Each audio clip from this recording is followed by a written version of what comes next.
Nah, good afternoon. Ladies and gentlemen, assalamu alaikum wa rahmatullah to our brothers and sisters. Assalamu This is your alaikum. host, Nafis Abu Zaid. This is Isa Abu Isa, And Coach Gaines. and we're here today to let you know that rich people, they own libraries, poor people own large TVs, poverty starts in the mind before it reaches your hands, and knowledge is wealth. Knowledge as well. Knowledge is wealth. Tayyip, today's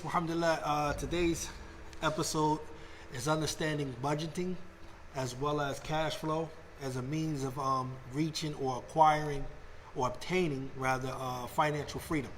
And we talked about in the first episode, we introduced the deal with what is financial freedom. We gave the definition of that. And most people, when they enter the arena of finance, this is more so what they're looking for. They're looking for financial freedom versus just financial independence.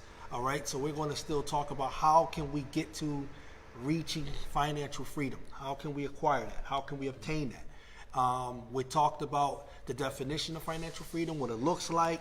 Now we're going to go into some things that you can use to help you get to that. All right. I would like to say that first and foremost, when it comes to budgeting, most people or most of us, when we deal in the financial world, a lot of us don't take the proper account. Okay, so just to make it easier for us, right? Many of us don't use budget sheets as far as income, expenses. When you talk about a budget sheet, you normally have two sheets that goes along with it, okay?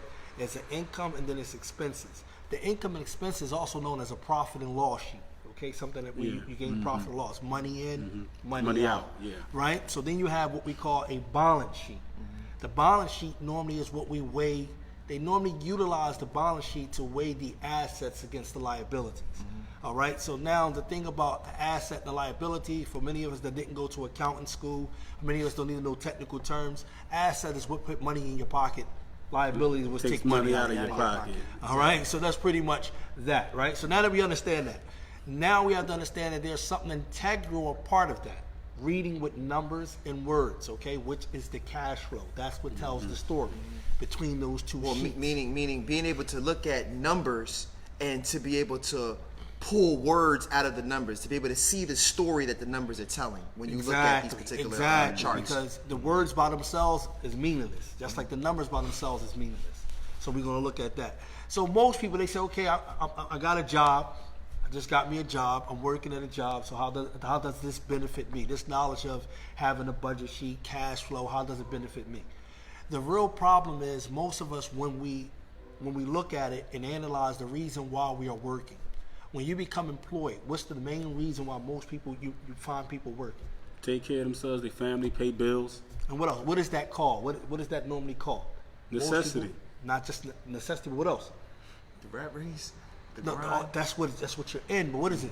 It's not just a necessity. It's security. Security. Most people are driven by security when they go to work. And I was just giving that advice the other day. I was talking to a family member, and most of my family, they know the work lifestyle. I don't really have too many entrepreneurs in my family, so it's like, I get all of the ideas that you have, but get some job security first. And then you can go out and you can live your dream, or you can do this, that, and the third. And I felt that was a bit of an oxymoron in one sense. In another sense, it made perfect sense, because of, the dedication and the things that's required of your time and your energy, so. Well, you think it's basically people believe in more so what they can see offhand than something they have to wait for in the future. If there was more of a projection, if there was more of a transparent budget, more of a chart where he can see, like, oh wow, this is just as secure as what I thought I was telling you to do. Yeah, but see that concept of security, when people talk like that, get a job, get secure, is really coming from a period, a time period. In the industrial period, that's what it normally is. When school was back then, I'm not talking about now. We're in the informational age, but back then it's like, look, go to school, get good grades, get yourself a nice degree. Go ahead and get you a nice salary, a nice job where you can get a nice pension. Well, that made sense for them because they would graduate high school and go right into the factories that was in the neighborhood. But only that, though. The thing is, it was stabbing them in the back. It wasn't really benefiting them. right? It wasn't really benefiting them too much because at the end of the day, it stumps your growth and your creativity. It doesn't allow you to really become a boss. And at the end of the day, you're going to be a worker. And that security that you're looking for, they don't even no longer have that no more now, because now the jobs, what they did is they made you responsible for your own pension. Yeah. Yeah. You know what I'm saying? Well, education is consolidating. based upon that. It's based upon teaching. Basically, the educational system is to make you a drone to go work for somebody. We get our checks and we think that the check is the reward. It's no, the financial literacy that we're calling to, that we're talking about right now, is giving you the knowledge of what to do once you get paid. Because working for the money is one step. Then now once you receive payment for that money, now how does that money now begin to work for you? And that's where we're going to go into today, inshallah. So the thing that I'm saying is that, okay, so security is one of the main core. They call them the core things while people work. Security, right? So when you get a job, normally you want to make sure that you can pay your bills. Bills is something that's not going to stop. You know what I'm saying? Things that you're part of your regular expenses, your rent, your home, whatever the case may be, that's not going to stop. That's going to be there. So when people work, they work in that factor of, I need to make sure that this is secure, right? So however they get the job, they go get that job. Yeah. But they don't transform to move on. Now you have the entrepreneur. The entrepreneur did do a little bit different than what the employee do, right? The entrepreneur said, okay, no, I'm going to do it myself. But what is the core belief of an entrepreneur? Why is an entrepreneur going to work for himself versus working for someone else? Because he understands how to make that money work. Not only that, because he wants independence. But he still has So some of the his same core values as the employee. But no, his core value is he's all about more so independence, even though he's going to work just twice as harder than the employee. Well, he owns the job. Basically, you're an owner of a job. Exactly. You're So owner of the a job. thing is, Yeah. those core beliefs is what drives us into those areas and where we find ourselves at. You understand what I'm saying? So an entrepreneur is working just as hard, if not harder, Than the employer. Yeah. Because his business operates off of him. He got to be all the different hats. You know what I'm saying? He got to be the salesperson. He got to be, the secretary. But even he has to be able to have the financial aptitude to budget properly. And we'll get to what a financial aptitude is. Now, the financial aptitude is going to come in when you understand assets and liabilities. When you be able to read that cash flow, understanding how that cash flow go, that's when it calls financial aptitude. That's when you're going to have it. So you have to understand how to trace your money. All right? So I ask you another question. Here's another question before we go in. Is owning a home an asset or a liability? It depends on how you acquired it. Yeah, it depends. It depends on the neighborhood. It depends on where you live at. It depends on the upkeep of the place. It depends. Okay, so owning a home, you say it depends. It depends. It could be a liability if it's not taken care of. It could be a liability if you obtained it in a way that doesn't increase the value. For instance, if you were to buy a home and then you were to refurbish the home, you may buy a home from a sheriff's auction. You may build a house from scratch, from the ground up. Now, you still gonna have certain taxes on the land or certain taxes on the home. However, you're gonna also have more that investment is gonna be more of an asset to you, because you don't have as much overhead when you acquired that asset because of how much you did yourself. But then, so you may end up getting the house way below market value. You may end up having a business plan for the house. I'm going to rent it out, or you may have another idea for the house to resell it, or whatever the case may be. You may understand the market value of a neighborhood that you're in, and you may see that neighborhood is increasing, and you hold on to the property until the particular property yields enough to earn a profit off Which of. all of this will require you to have what? You gotta have knowledge. There you go. You gotta have knowledge To understand it. To understand because it. most people, when we're taught, is once you get the home, that's like That's the asset. That's Most the stores asset. like that's the asset. But that's the really knowledge not. of the system is the actual asset that makes the house the asset. If you're ignorant of the system, You're just the a house is a consumer. liability. You're just really a consumer, and now the house becomes a liability and not an asset. They're gonna question. So, a car, is it a liability or asset? It depends. Again, same concept. same concept. Because if you buy a brand new car, the minute you drive it off the lot, it depreciates in value. Yeah, exactly. So now, if that car now is going to help increase your workflow, increase your family flow, it's reliable, so you don't lose money in other places. Now you understand. See, assets and liability are somewhat case sensitive. Knowledge of self, knowing yourself, knowing your own needs, knowing your own abilities is the first step to understanding and identifying with an asset or liability. But you said it best in the beginning. You said if you lose, it's a liability. If you gain, that's an asset. That's the base Now, rule. it could be a liability because especially if you're lease, like so if it's like a lease, for example. A lease is a liability to lease a car. That's definite liability. It depends. If you put that car to work, it might be better to lease the car than to own the car. It's really case sensitive. Well, in that case, he's talking about advantages versus disadvantages, and you have to know how to work the system for that. So I do understand the point you're making,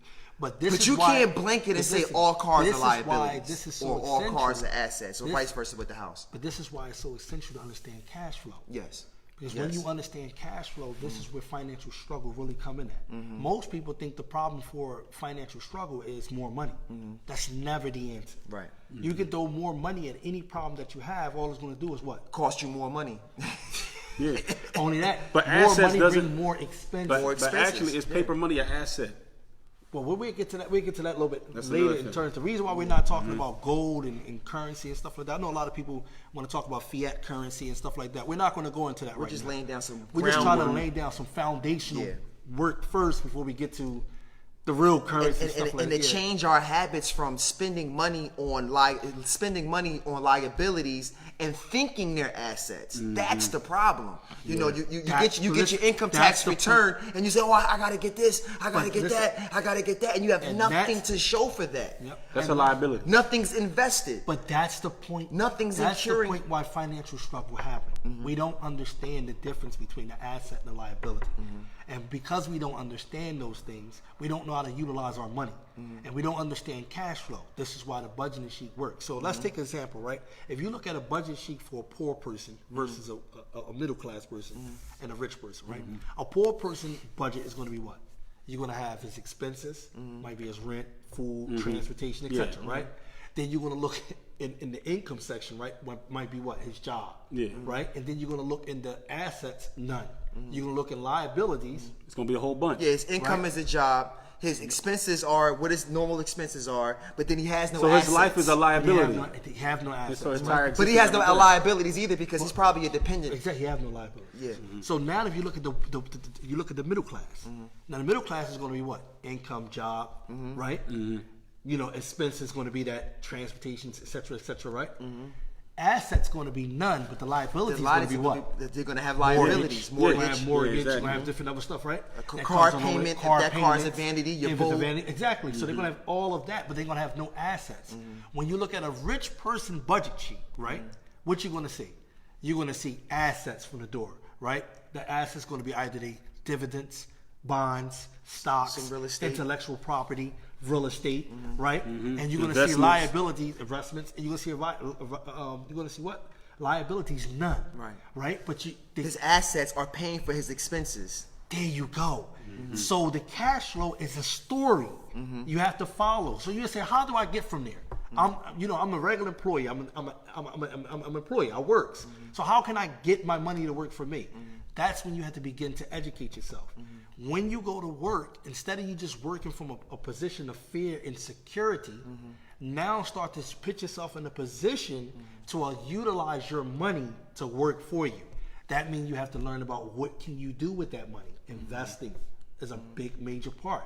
You have to learn about investing, right? Another thing you can do with the money, right? Because money works when your mind works. If your brain isn't working, your money isn't working. You know what I mean? You're just pretty much being what? Stagnant. You stagnate in your life. And you're yeah. going to do what the people want you to. I put a new commercial out, Right. you can go buy that. And that goes back to having self-knowledge. You can't do what's popular to do. You know, everybody's moving into this. You gotta Everybody study. suggests that you do gotta that. study. You see all of these ads on Instagram, all these ads on Facebook. Oh, this is how you get it. No, there's a lot of different strategies that you can take, a lot of different things that you can come up with that best suit you. Yeah. But you have to have knowledge of self. So it'd be basically with cash flow is basically whatever you bringing in has to be much more than you putting out. Well, now we're going to get to that. Now, this is how it is. Cash flow is seeing where the money is going at versus active and passive income. If you had a lot of assets, where your money come at from that passive thing is your cash flow. You see? Yeah. That's your money coming in. You want to have that where your passive income is surpassing your active income. In other words, basically, so let's put this in layman words. Your active is you working, laboring. So you go to a job 8 hours, 5 hours, 7 hours, whatever time you're putting in. You get an active check, whether you get paid weekly or you get paid bi-weekly, you get that active check, right? But out of that active, income, you got to still pay for your bills, everything, etc. But you want whereas though you can create passive where you don't have to do so much work, labor, right? And you got money working for itself. Making money while you sleep. Your overhead, your expenses. So now you're working what it means to an end. Exactly. Instead of just working all your life, and then when you wake up and you look up and you're like, yo, I don't have anything to show for my work. But did you create a cash flow story? Did you budget and stick to the budget? And really, this subject has a lot to do also with patience. Not only that, discipline. Not only that, I'm gonna go to something else though. Islamically, it has something to do with it a lot. Many of y'all heard the statement of Umar ibn Khattab, right? As a tribute to Umar ibn Khattab, radiallahu ta'ala anhu. He says what? Take account of yourself before what? You are taken into account. We know the statement. We hear it. You say, well, what this got to do with cash flow, or this got to do with this? Because inventory is a major component to a Muslim's life. That you must take a daily account of yourself. Not just your finance, but your regular life. Ibn al-Qayyim, when he explained this, he said 2 things is understood from this that you must take account, right? Number 1, you take account before doing the act, right? You thinking, you're pondering, what's going to be the benefit? Is this done for the sake of Allah? Is this according to this? Was this, Exactly. Is this good? Would this be beneficial to my soul? Can I do this, right? And then you have to look at the action after you do it. So now you're going to have a discussion about what you have done as far as after the action, right? Consequences. So you might say, what does this got to do with anything of finances? It got a lot to do with it, because think about it. That's what a budget sheet is about. You're taking account of your finance, of what you're spending versus what you're getting in. But you're supposed to do that with your regular daily life.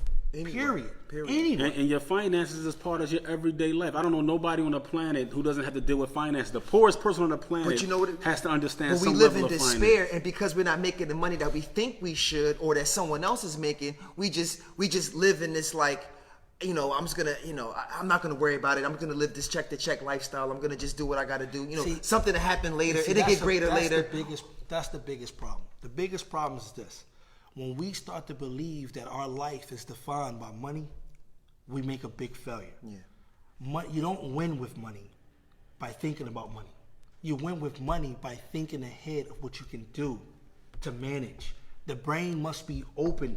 This is why the rich, they are ahead of us, because they know how to work with the cash flow. They know how to make and create opportunities, different things to create money. They're not thinking of just, I just need this money so I can get out of here, or I can need this money for this or for that. Yeah. Everything is in a panic. And people want popularity.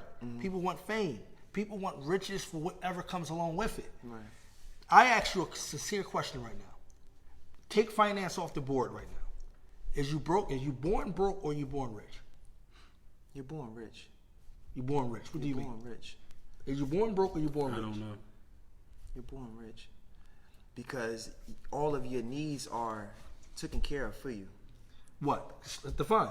Your food, your clothing, your shelter. No one even thinks about that until at least puberty. Mostly. I'm sure there's some cases of some children, This is some significant. orphans. What he's saying is the correct answer. This is significance. It takes your mindset out of being dictated by fiat currency, gold currency, whatever you want to call it. Because now you're already at the starting point. You're not in the red line.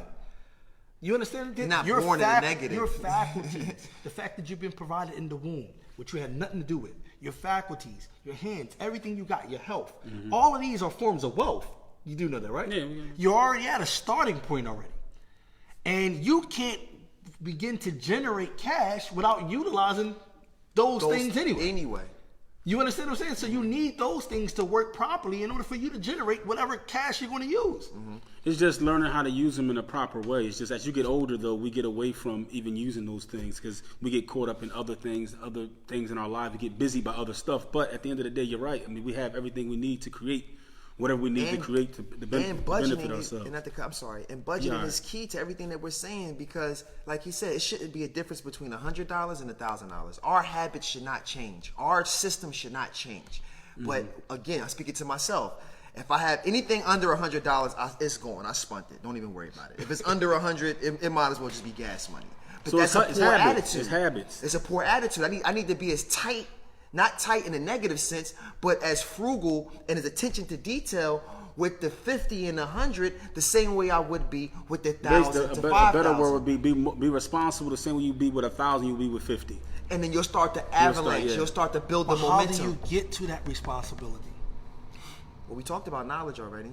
Yeah, but how do you get to that responsibility? Well, patience and discipline, 100%. Yeah, man. Fasting. Habits. It's all got habits. It's habits, man. All this stuff got something to do with habits, man. It's just habit. Your habits gotta be good. you can develop a habit in terms of by poor decisions. You can develop a habit, but it ain't just habits. It's the thing of again go back to what I was saying before. If we really understand, because we're Muslims, still at the end of the day, if we understand the original accounting that we have to take anyway, weigh in what's beneficial versus what's non-beneficial. Right. When you got money, it's the same thing. What you going to buy? Is you going to go buy something, for example, you got $40.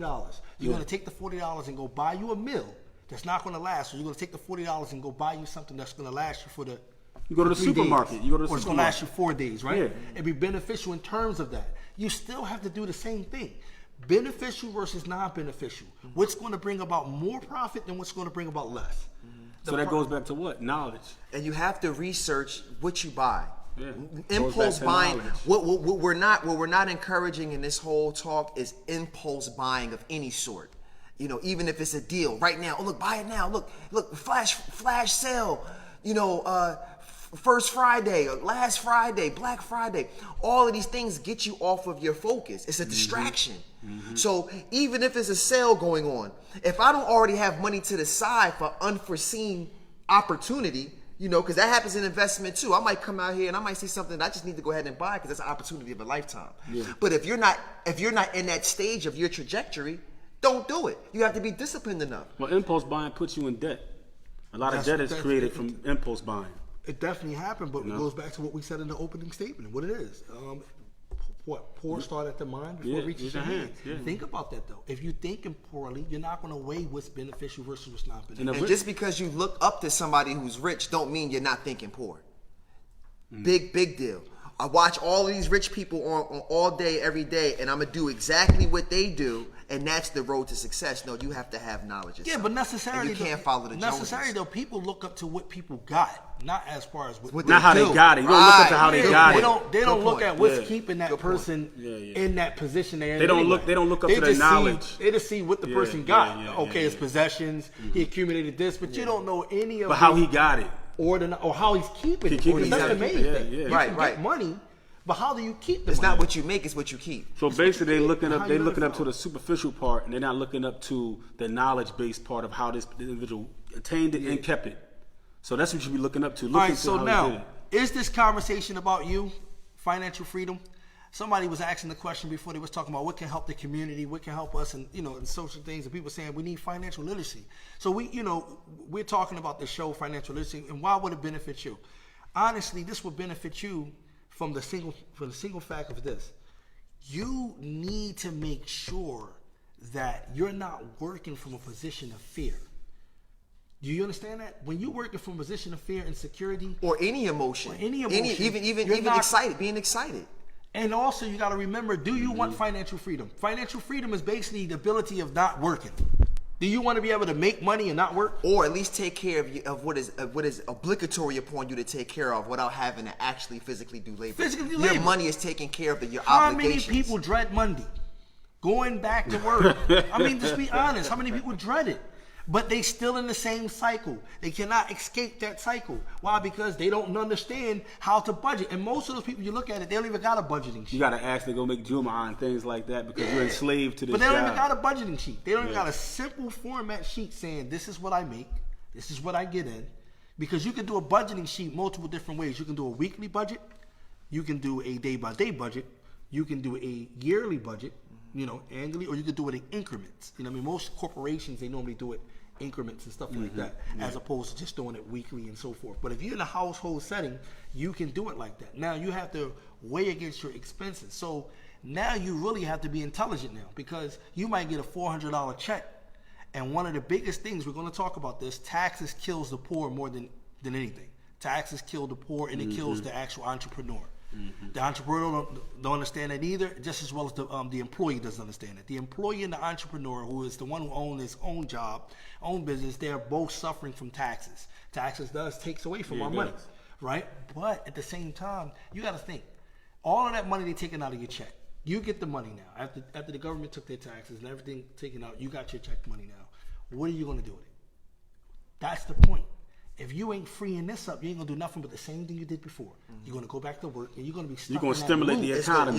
You're gonna make an emotional purchase, and whenever you make an emotional purchase, it lacks intelligence. The more emotion, the less intelligence. And they're talking about right now, the average household doesn't even have $5,000 in their name in their bank account. Yeah, I'm just most talking about people don't. 5,000 surplus money, and you probably made 5,000 within 2 or 3 months, even with the job that you had. But you're like, where the money going at? Right. Because you're not keeping no account. And trust me, if you start taking that budget and you start seeing where your money was going at the whole You would time, change decisions. You would change decisions. You're like, You would well, change- oh, yeah, you I would. done ate out 4 times this week, and I'ma that was think already twice. $100. And then I'ma you think add it twice. up You gonna every think week. twice. Yeah, you think twice. You start thinking twice. Like, y'all done spent $350 just on eating. I done spent, almost $100 just on coffee.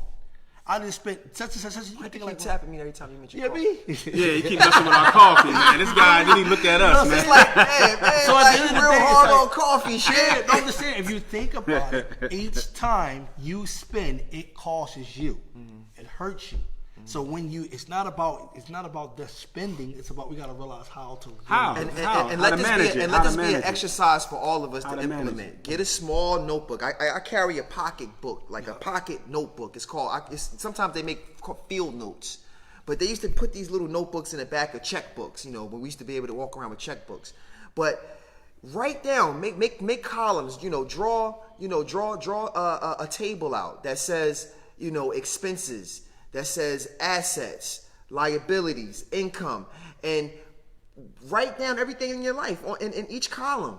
And now you write off and you do a checklist and you do a process of elimination. Do I need more of this week? Do I need more of that? And then every week you'll get better. And when you can see it, you can hold yourself to it. But when it's in your mind, it remains abstract. Yep. And all of this is going to remain abstract if we don't take the time to be patient and learn about the stock market, about the housing market, about the antique market, about the clothing market, about the food market. Everything that we're involved in every single day, there's a way for you to be able to create investment off of it, or a way for you to store your money within that, like a bond. Bonds don't move as fast as stocks, but what bonds allow you to do is it gives you a safe place to put your money. And then if that company that you have a bond with goes out of business or sells, you have somewhat of a guarantee of first payout than everyone else. So you're basically saying you got to basically learn how to have good relationships with everything in your life. And that's what we miss out on. I think a lot of times when we hear about edit, we hear about akhlaq, we hear about mannerisms, we kind of focus in on one part of it, but that kind of goes into all of your life. And if you're not mannerable, have manners, or have good relations with everything in your life, then something's going to be off. And having good relations with your finances, managing your life and managing your family, your structure, that's part of having manners. And we don't have good relations with those things. That's why our habits that's are off. manhood. Most brothers shy away from this subject. It's a macho thing not to talk about this. And you hear the women budgeting, paying attention to these details, trying to make sure that things are in order, taking a little We bit say and we making don't have sure. time. We'll say and we we'll don't say, have no, we time. don't have time, and then we'll go and do suicidal missions. And then make everybody feel guilty for those suicide missions. Like, we have to tighten up. We have to get more responsible. Well, that's again, that goes back to what we was talking about, Rush, being a Rashid. And most people, they talk about, I want to get married, or I got children, I'm a Wali.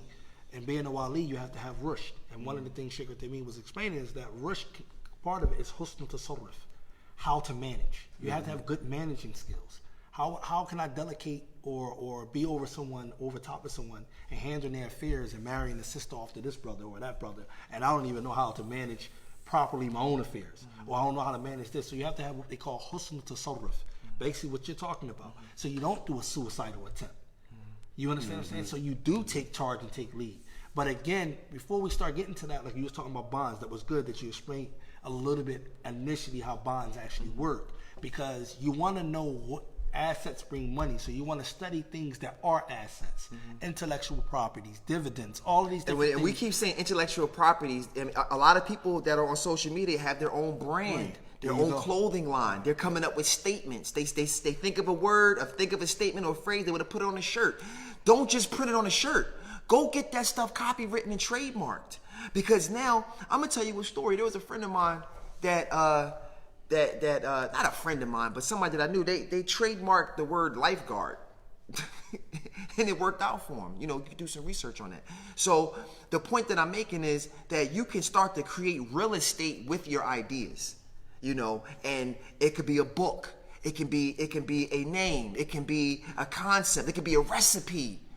Mom's pie, dad's barbecue. That's the real currency. These are the things that To me, create money. that's the real This currency. makes money for Ideas. you. Yeah, Ideas is the real currency. That's what Benjamin Franklin said. Benjamin Franklin said the best investment to make is an intellectual investment. Yeah, that's the real currency. I mean, at the end of the day, and again, as good thing you bringing that up. When you begin to start budgeting, you really want to think about how you feel every Monday you got to go to work. And all of us know it. Just think how you feel when you got to turn in to go to work. Yeah. If that feeling don't motivate you to say, you know what, today I'm going to go out, go get me a little notebook. I'm going to take down, or even if you got a computer, I'm going to open up, Microsoft Word or Outlook, whatever. Microsoft Outlook or anything like that. You can use one of those, and they will help you out with creating a budget sheet or anything like that, and start taking account of where your money is going at. You understand that? Start taking account of that and start cutting back a little bit, and don't get caught up in all in the hype. Yeah. You know what I'm saying? Yeah, don't get And caught up in the hype. Once you train yourself, We we have to reestablish the status symbol. We have to change the status quo, especially in our immediate community. And You we know? got to get away from the concept of believing that we don't have because we have. don't have finance. Yeah.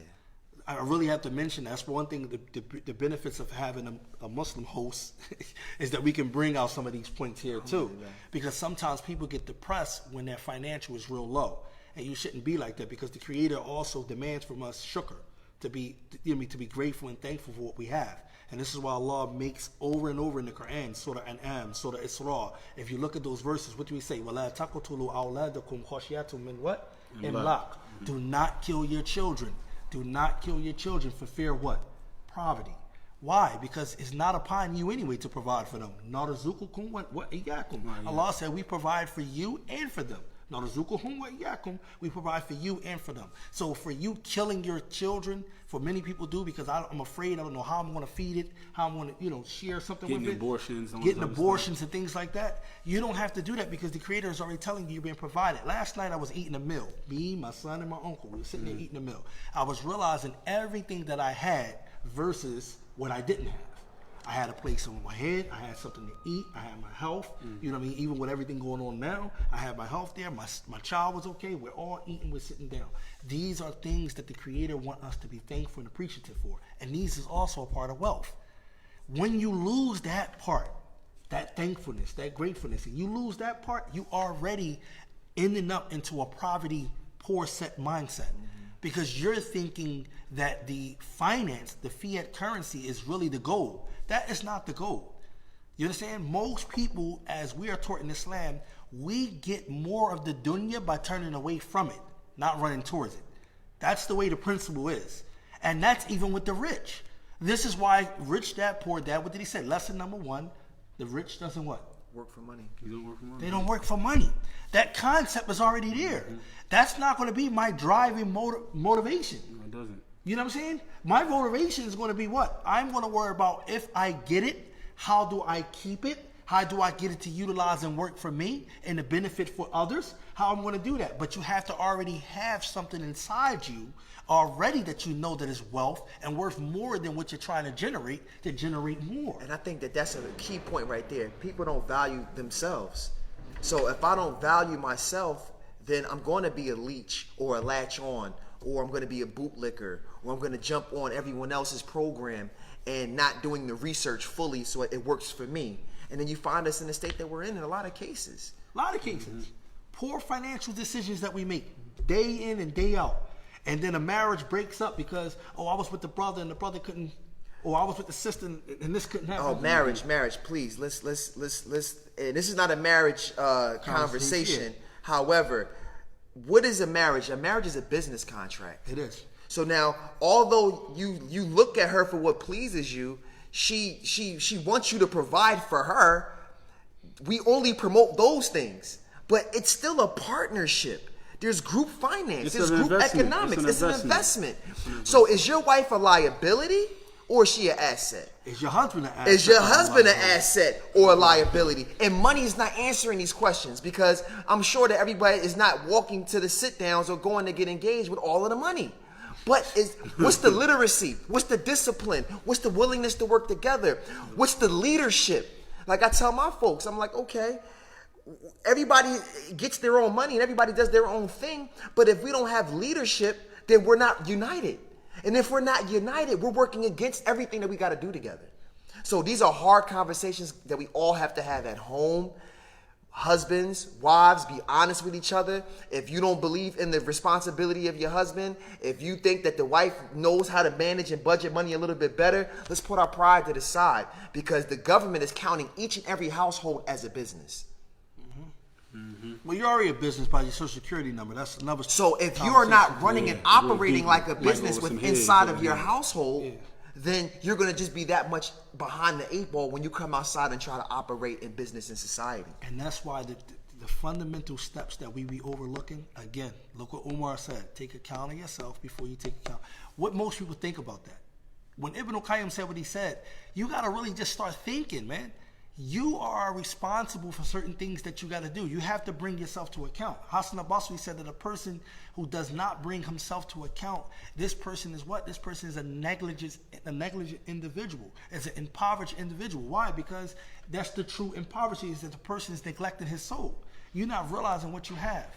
Money is only a tool, and that's what it's for. Yes, you want comfortability. You want to be able to, take a trip when you want to take a vacation. If you need to make an umrah, if you need to make this, you want to be able to do that. You want to be able to give sadaqah. You want to be able to do most of this, and that. You have to put yourself strategically in a position to do that. And that's what this show is about. Financial literacy, and also teaching you to be able to put yourself in that position. And there's another concept about being wealthy. If all of your overhead, first you have to know yourself, okay? Know your means, know your level, okay? But on my current level, right, my current tax bracket, if all of my bills are being paid and all of my obligations and my debts are being taken care of by my passive income, and I have enough to get me from this point in time to that point in time before I have to do anything else for money, that's wealthy. That's wealth. Now, you could be more wealthy than others, or you could be less wealthy than you were yesterday. But the mechanism of not having to go in your pocket and your needs are being taken care of you, that's why he said we're born rich. Because you don't have to go in your pocket for your needs to be taken care of. You're not born in the negative. You're not born in the negative. As long as your system that you're working out and your lifestyle that you're living doesn't have you in the red, what they call in the negative, then you're basically being responsible. The problem is being in the negative all the time. And if you have a lot of monetary, if you have a lot of material things to show for it, but like you said, you're still in debt. You're still not earning more, than you have to pay out. But you're working every day, but you're still in debt. You're poor. You're a slave to that truck. Most people are financially struggling because of the way they think. Most people are poor and impoverished because of the way they think. Not understanding working with a budget sheet, not understanding cash flow, not understanding between the two different assets and liabilities, they are actually financially struggling. Now, I never said a person can be too rich or too wealthy. You can have as much wealth as the law allows you to have. But at what point are you calling yourself poor? And at what point do you consider yourself wealthy? Because we're trying to get rid of the middle class here. We're trying to get rid of the idea and the fallacy of being affluent, but really not.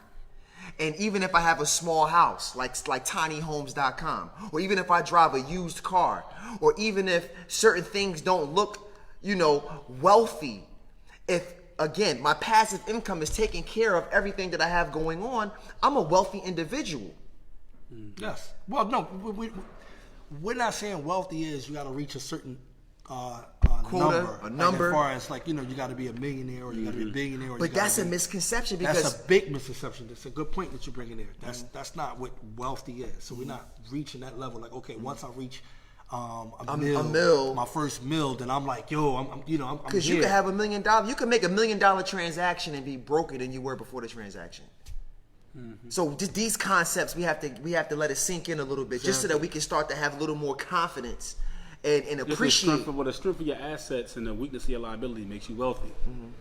So if your assets, that's what you need if to they're do. strong, your liabilities are weak, then that's wealthy. And the more knowledge you have about assets, now you know how to put money in things. Yeah. You know what to do with that money. So now that money, the profit of that money grows, and that money grows.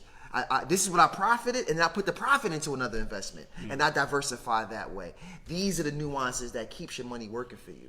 Yeah. And we miss out on this because we have to get to a dollar amount before we start thinking like this. And then we get the dollar amount, we don't even want to think about it. What the poet said, people watching too many movies don't when they need think to worry, like my that. accountant handles Listening that. too much rap music. One of the last things I want to mention for many of you people who have ventured out doing business on your own, Coach can testify to this, Issa, myself multiple times. When you venture out to do business on your own, because mostly that's the next step that's going to go up anyway. You're going to become from employee to actually going into dealing with doing your own business, and most people do that. We go out there, we sell stuff, we invest in different things where we become business.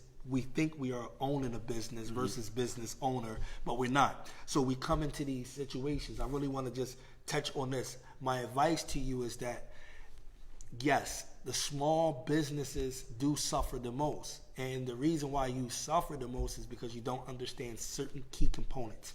It's an advantage for working for yourself, and then there's many disadvantages of working for yourself.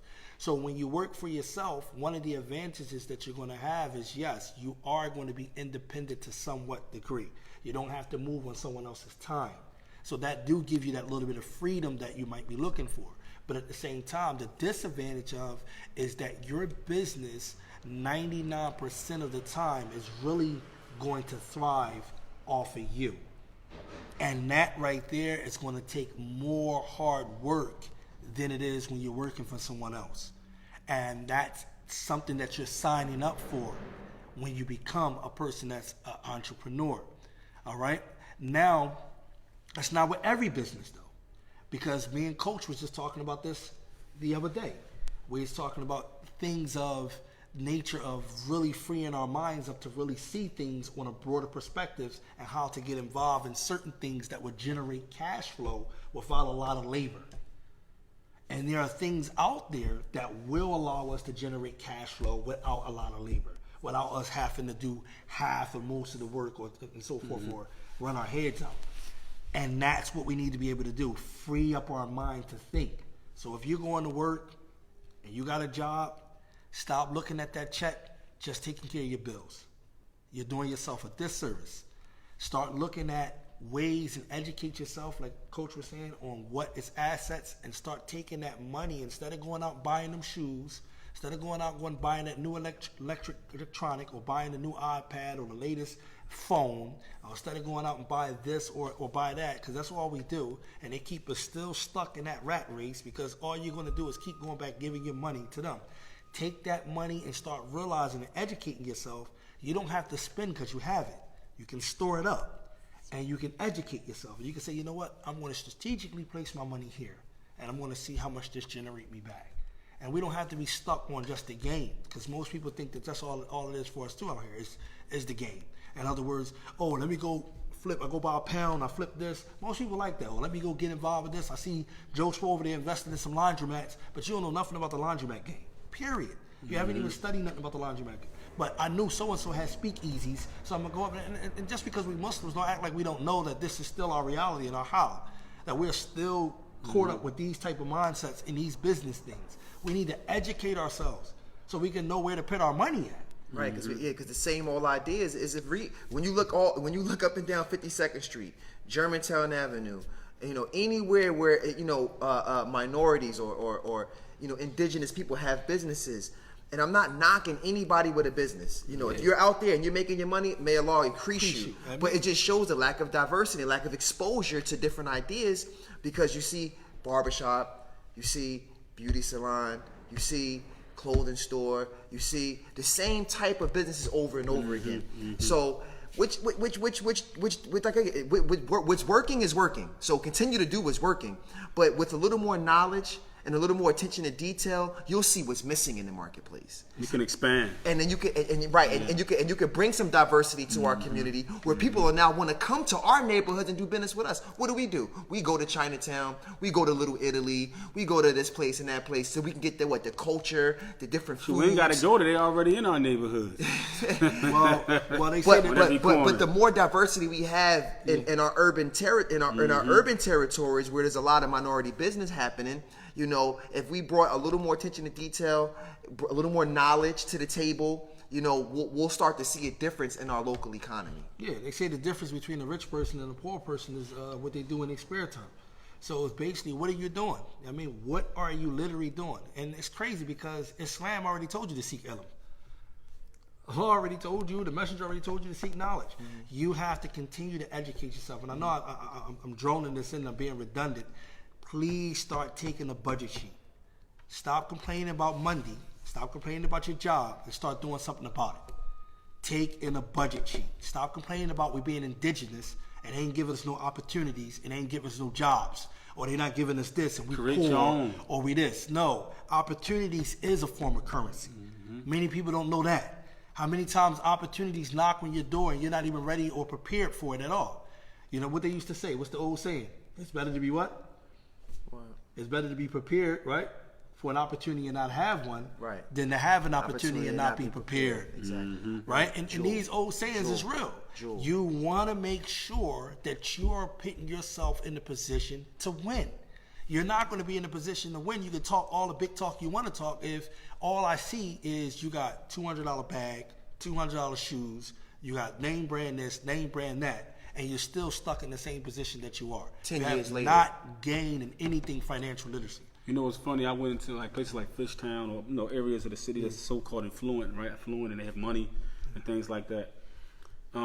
They have thrift stores everywhere, and I went, I go into these thrift stores and this jacket came out of there. That's deep. And it's funny because the more affluent neighborhoods have. I mean, they have thrift stores, but you can go in there and find vintage clothing. You go in there and find polo, anything that you like to wear at this point. You can go in there and pay $10 for it. I saw a lady come in there. She got out of Mercedes. She went into the thrift store, and she literally came out of there with a bag worth of clothes and paid $50, and got back in her Mercedes. Again. And then when you go on 52nd Street, they selling you $200, $300